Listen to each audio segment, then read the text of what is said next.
interviewing Uncle Baze for my Remind project. He is a restaurant owner of one of the area's main kitchens. So let's start. तर पहिला प्रश्न, तुम्ही काय काय पदार्थ बनवतात? नमस्ते तुम्हाला. आम्ही स्नॅक्स, लंच, शिवाय आमच्याकडे कॅटरिंग ऑर्डर असतात. शिवाय आम्ही सगळं नमकीन वगैरे हे पदार्थ आमच्याकडे असतात. त्याचे आम्ही स्नॅक्स आणि जेवण म्हणजे कॅटरिंगला लागणारं एवढे सगळे पदार्थ आम्ही बनवतो.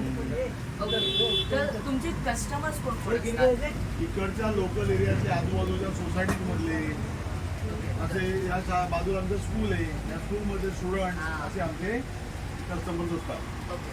तर लोकांना कसं कळतं म्हणजे तुमचं रेस्टॉरंट इथे आहे? म्हणजे एक तर दोन प्रकारे डिजिटल प्लॅटफॉर्मवर सोशल मीडियावर करत जातो.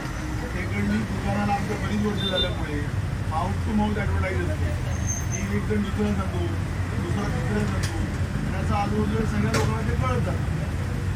नंतर काही लोक आपली दुकानावर इकडे जात असतात कस्टमर्स, ते पण इकडे त्यांना लागतात, ते घेऊन जात असतात.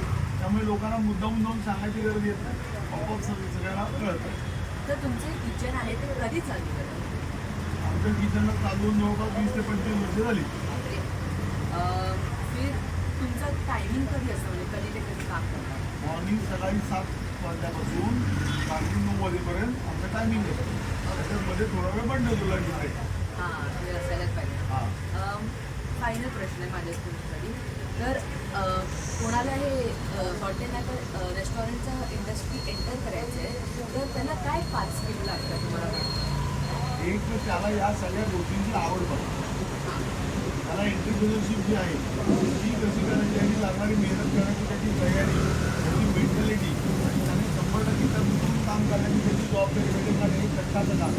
त्याला मेहनत पण लागते, डोकं पण लागतं आणि चांगली माणसं पण मिळायला लागतात. जी माणसं जी बनवणारी आहे ती बनवणं आणि बनल्यानंतर त्याला बरोबर क्वालिटी मेंटेन करून त्याची क्वांटिटी आणि त्याचे प्राइजेस हे गिरायकाला पडणार असले पाहिजे. त्यामुळे कस्टमरला ते महाग वाटते. दुकान सर्वाईव्ह होणार नसतो बिझनेस. त्यामुळे त्याला त्याची आवड पाहिजे. त्या जो एंट्री जो पर्सन वॉन्ट्स टू एंटर त्याची आवड आणि त्याचं प्रेम पाहिजे कामावर. That is it for the interview. Thank you.